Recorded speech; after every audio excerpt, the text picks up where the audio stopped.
Uhawe ikaze mu kiganiro inyigisho za Bibiliya. Muri iki kiganiro tugenda turaba ibice vy'ivyanditswe muri Bibiliya yera ijambo ry'Imana, tukarimbura insiguro yavyo. Ni ikiganiro gitanga inyigisho z'ivyanditswe vyera mu kiringo c'imyaka 5. Inyuma y'icigwa turaguha inomero woturonderako igihe wogira ico ugomba guterera canke kubaza. Kaze twumvirize kandi twigishwe.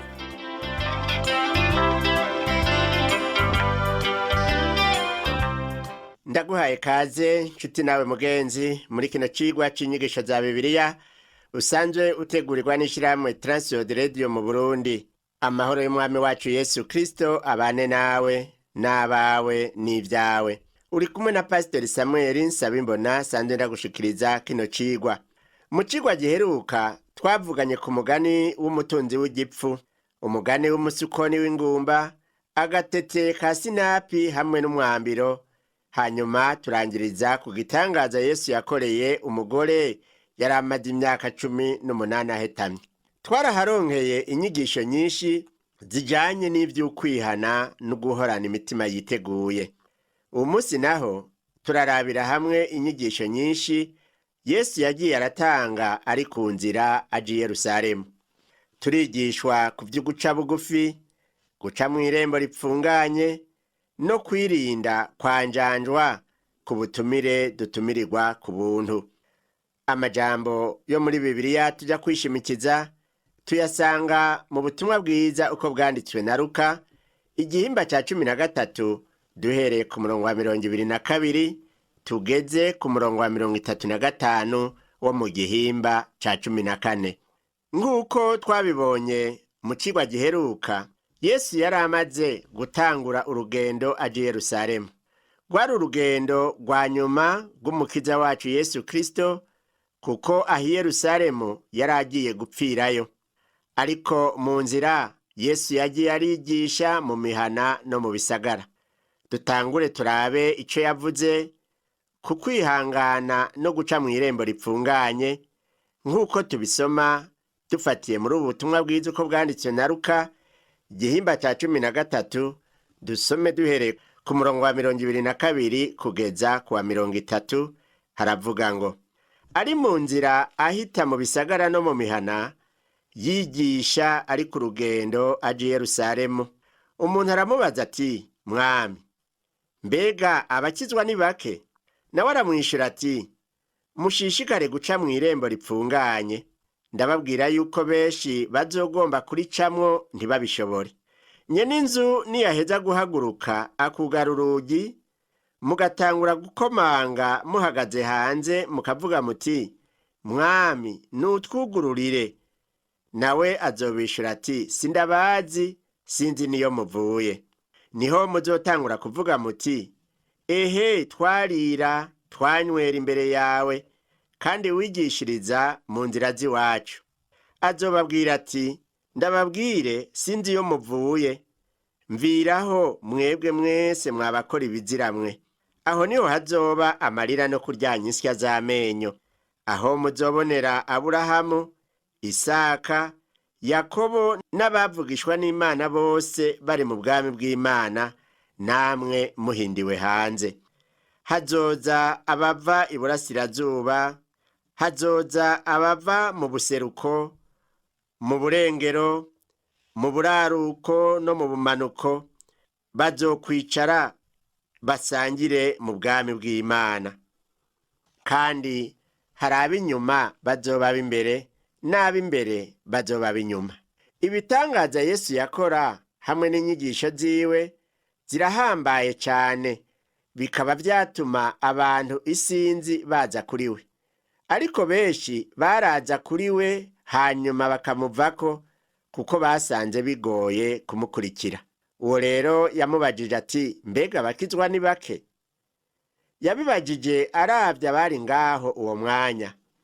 Yesu yaramwumvishije yuko hariho abagira ugukizwa nk'ibishobisho hanyuma bakisubirira inyuma. Abo rero baba bahisemwo inyuma nyene.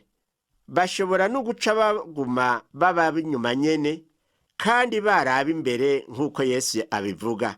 Mbere Yesu avuga ati, hari benshi b'abanyamahanga bazokizwa, bazokwinjira ubwami bw'Imana, mu gihe abakobwa n'abahungu ba Aburahamu nabo n'aba Yakobo bazoba bahindiwe hanze.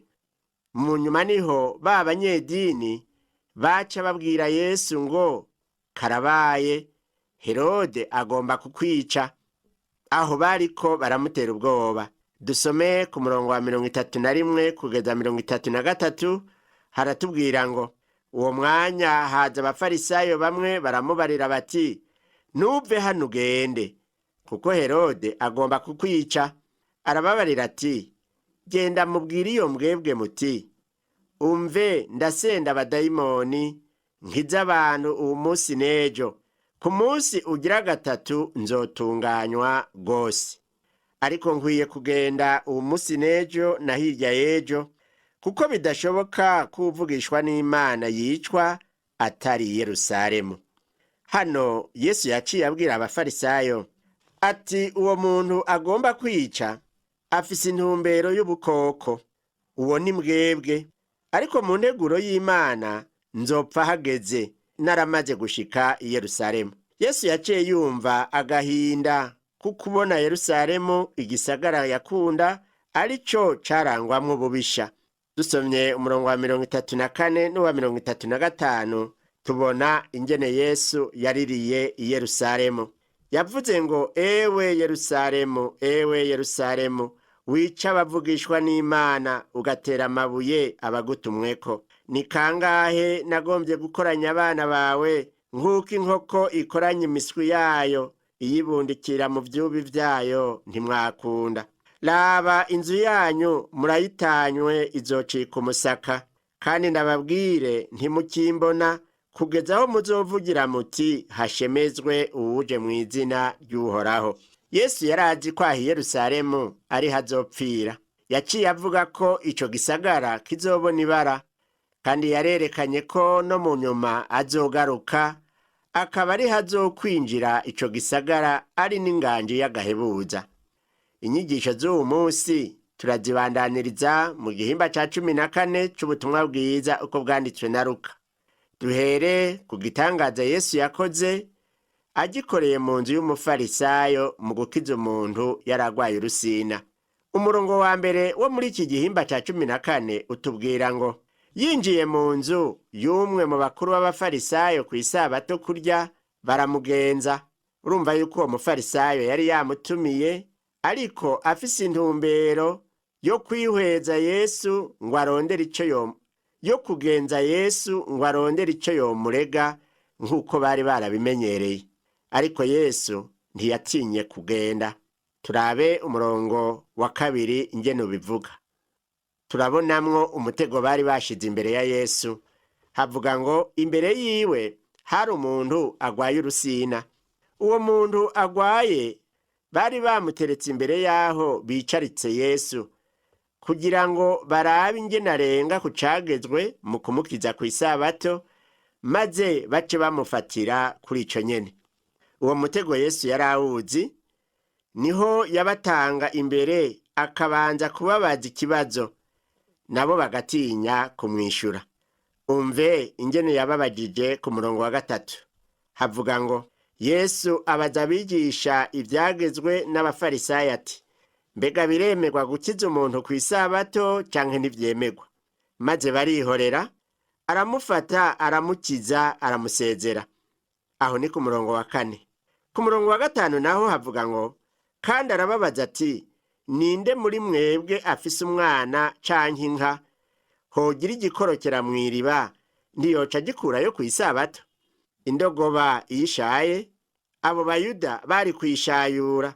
Yesu yarazi yuko nabo nyene ukuguru k'umukogote wabo gukwamye bariko baragenda ari ku isabato, bo kugorora bakagusubizako bakabandanya urugendo.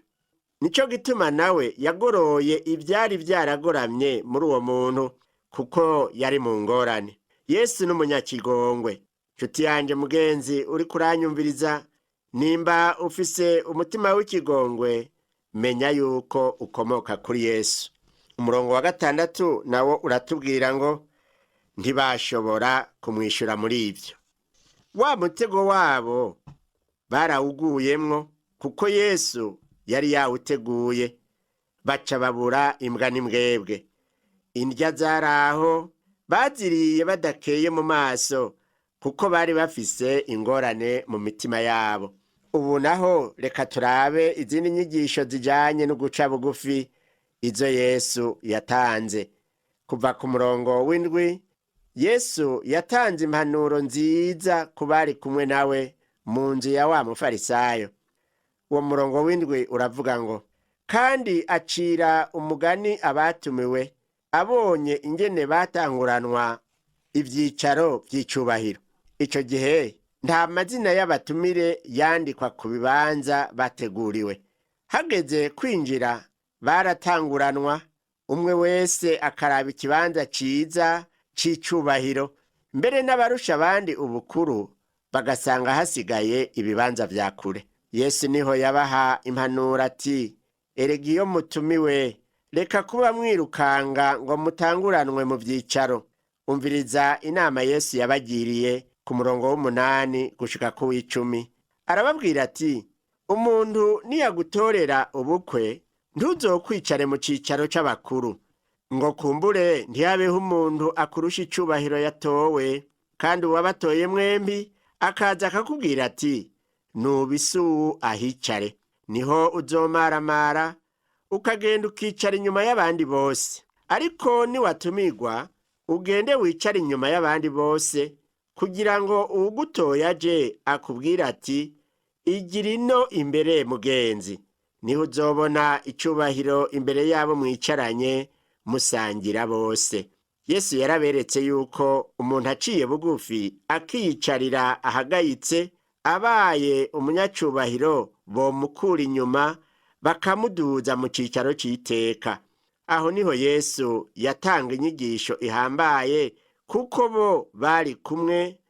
Yatanze inyigisho ihambaye kubo bari kumwe no kuri twebwe abizera, nk'uko tubisoma uwo munsi. Kuri uwo murongo wa 11 hatubwira ngo, kuko umuntu wese yishira hejuru azocishwa bugufi, kandi uwicisha bugufi azoshirwa hejuru. Imana ishimwe. Umurongo wa 12 ubandanije kugeza ku wa 14, aho Yesu yarabandanije gutanga impanuro kubatumirira abandi amazimano. Havuga ngo, kandi abwira uwamutumiye ati, niwategura inzimano ku murango canke mw'ijoro, ntuzotumire abagenzi bawe canke abo muvukana canke inshuti zawe canke ababanyi bawe b'abatunzi, kuko kumbure nabo bogutumira bakagusubiriza mu nkoko. Ariko niwategura inzimano upfa umutumira boro, ibirema, abacumbagira n'impumyi, niho uzoba uhiriwe, kuko badafise ivyo kukwishura, ariko uzokwishurwa mw'izuka ry'abagororotsi. Yesu yavuze ko dukwiye kwiyubara, ntitwiyegeranirize ubutunzi ngaha mw'isi. Dukwiye kugirira neza bose, na cane cane abatishoboye. Abo naho ataco bafise boduha, Imana yacu irabifise. Twokwikuramwo ivyiyumviro vyo gukora ibyiza, kubera ivyizigiro vyo kwishurwa n'abo tubikorera. Iyo nzu Yesu yakirijemwo umuntu agwaye urusina, yayitangiyemwo n'inyigisho nyinshi. Ni muri iyo nzu nyene Yesu yabaciriye umugani w'abatumire babi. Usomye ku murongo wa 15 wo muri iki gihimba ca 14, ubutumwa bwiza uko bwanditswe na Luka, hatubwira ngo, maze umwe mu bicaranye nawe avyumvise aramubwira ati, hahiriwe uwuzorira mu bwami bw'Imana. Aho hantu bari bakoraniye bari bahoze bamaze gucika intege, kuko Yesu yari yamaze kuvuga amajambo yo gukosora inyifato yabo itabereye.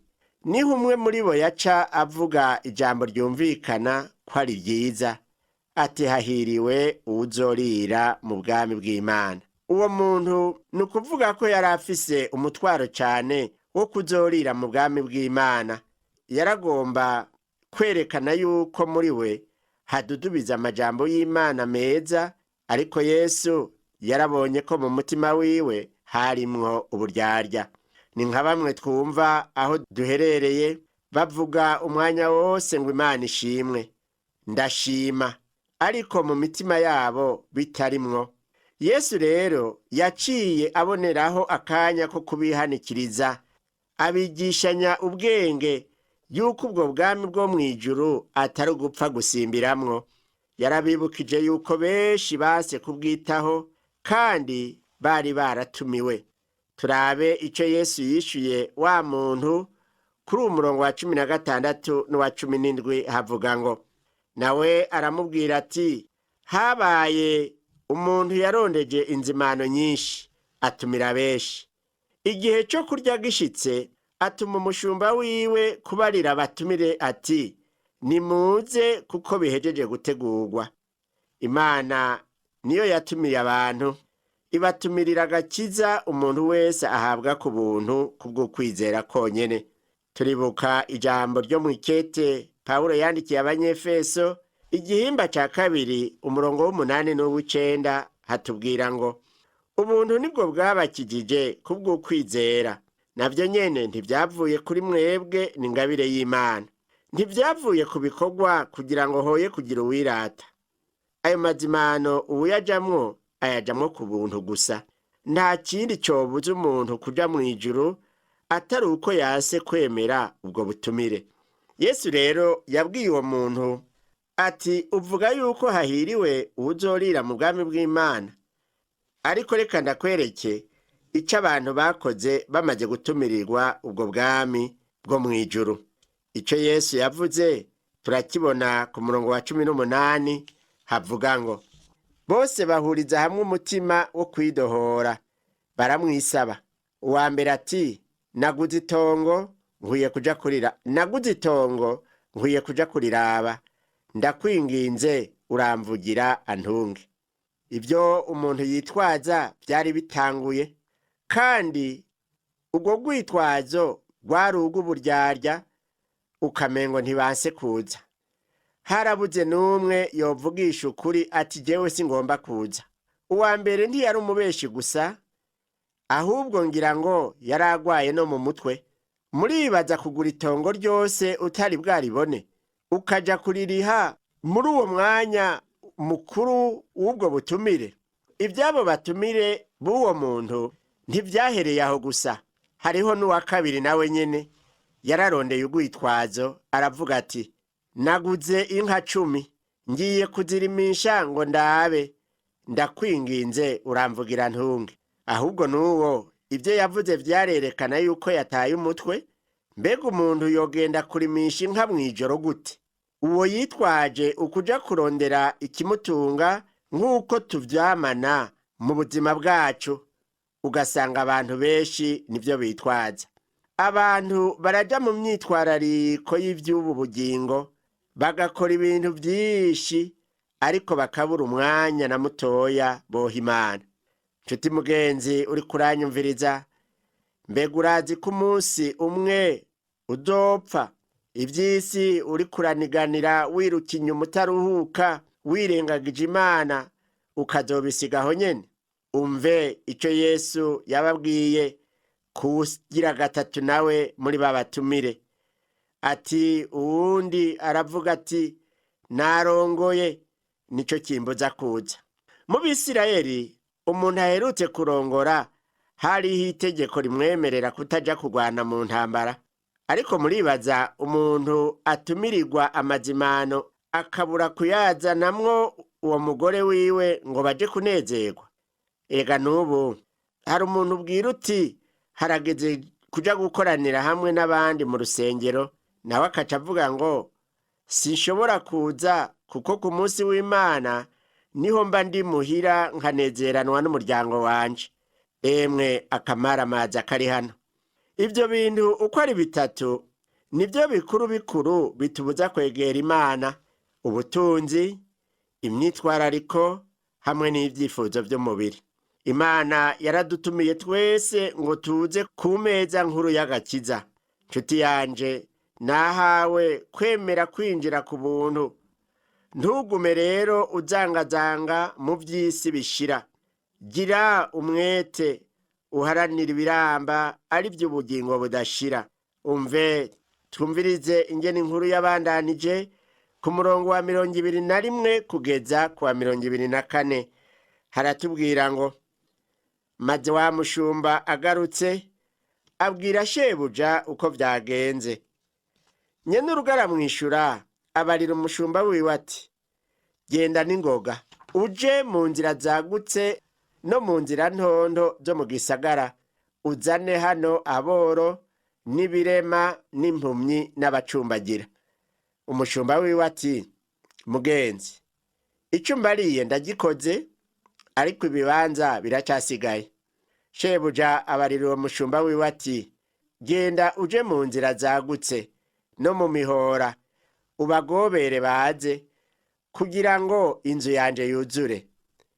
Ndababwira yuko ata muntu n'umwe wo muri abo natumiye aza kugira ico atamira mu byo nabateguriye. Iryo niryo jambo rikomeye. Uronse ubutumire bw'Imana ukabushibura, nayo iraheza ikagushibura. Yesu yaciye atanga n'izindi nyigisho nyinshi zijanye no kumukurikira. Reka turabe ingene yabwiye ishengero ryari rijanye nawe kuri uyu murongo wa 25 kugeza ku wa 27.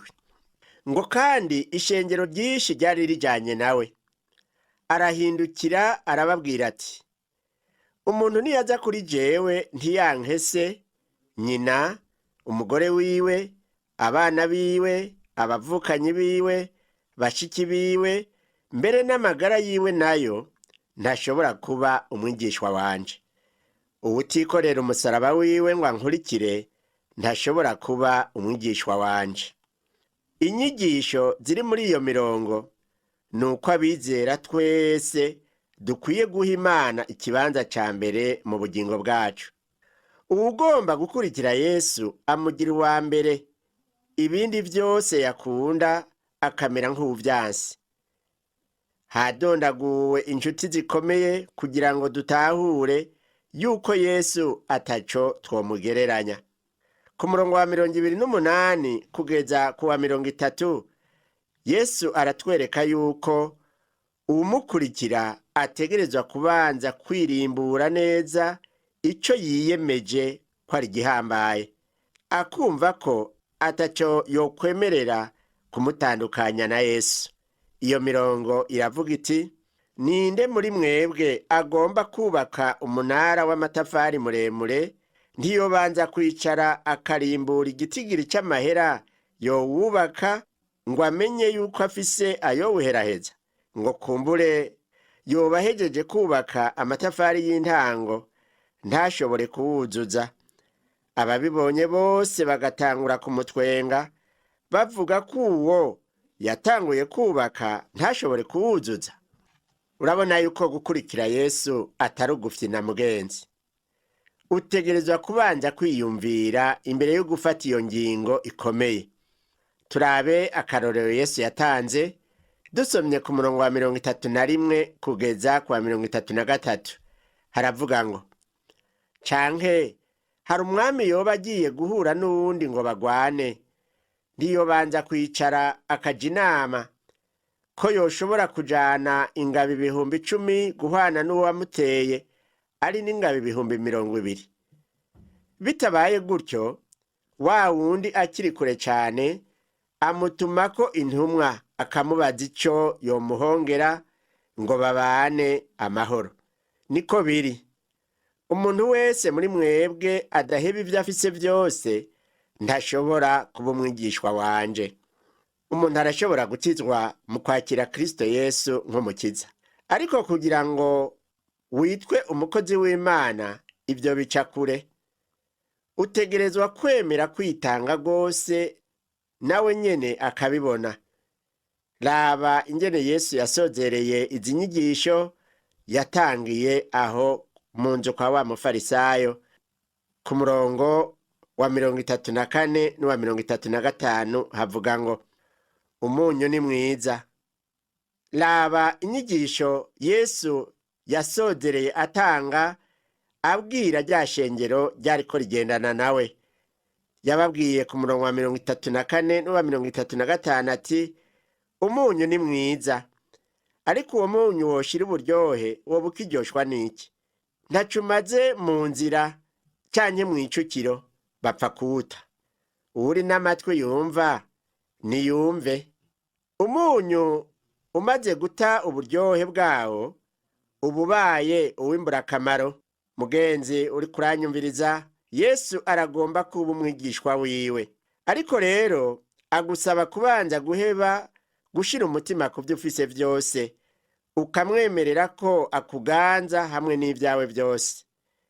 Nawe wamaze kumwiyegurira, niwibuke ko agomba kuba umunyu w'isi. Ukwiye kwitwara ku buryo inyifato yawe iryohera abandi. Ukwiye kuba imvuga kuri, ukaba ushobora kugwanira no kuzigama ukuri, nk'uko umunyu nawo ushobora kuzigama imfungurwa ngo ntizinyaruke kononekara. Reka rero turangize dusenga, hanyuma twinginge Imana iduhe inkomezi. Mana Data wa twese uri mu ijuru, ndagukengurukiye kuri izi nyigisho umwana wawe Yesu Kristo yahaye abariko baramukurikira. Ndagushimiye kuri uwo muntu yazikurikiye. Mana ndakwinginze, namba atari bwakwakire, yakire agakiza kabonerwa muri Kristo Yesu kubwo kwizera, hanyuma ashishikare kuba umunyu, abandanye kuryosha ahabaye. N'ubu nawe yari yarakwakiriye, Mana ndamusengeye kugira ngo ashishikare kuba umunyu, ahabaye abicabona cyo kugushingira intahe, hanyuma twese uzoduhe kuragwa ubugingo budashira. Ndabisabye mu izina rya Yesu Kristo umwami wacu, amen. Ikigwa cacu cyo kuri uno munsi kigarukiye ngaha, naho ubutaha umwami wacu Yesu Kristo aguhezagire.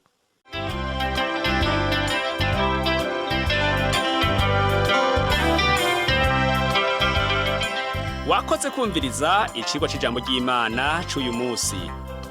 Ushobora kumviriza n'ibindi biganiro by'inyigisho za Bibiliya, canke ukabikwega kuri uru rubuga rwa interinete rukurikira: http utuburungu tubiri uturongo tubiri duhengetse ttb akaburungu twr.org. Ushobora kumviriza ikiganiro cyo muri iyi ndwi, canke ugafyonda ahanditswe ngo rondera ukurikije itariki kugira ngo wumvirize ikiganiro camaze kurengana. Ushobora no gufyonda ahanditswe ngo rondera ukurikije ibyanditswe kugira ngo wumve ibiri muri ico gice cy'ibyanditswe byera ugomba. Ufise ico wunganira canke ubaza, twandikire. Email ni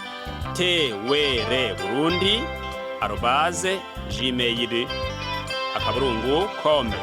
Ushobora kandi kudusanga kuri Facebook yitwa TWR Burundi. Ushobora no kutwakura kuri telefone yo mu biro, inomero ni 22 24 26 57 mu masaha y'akazi, canke kuri telefone ngendanwa, inomero ni 69 67 12 77 79 74 19 93. Dusanga kandi kuri WhatsApp, nimero ni 79 38 71 99. Yesu aguhezagire.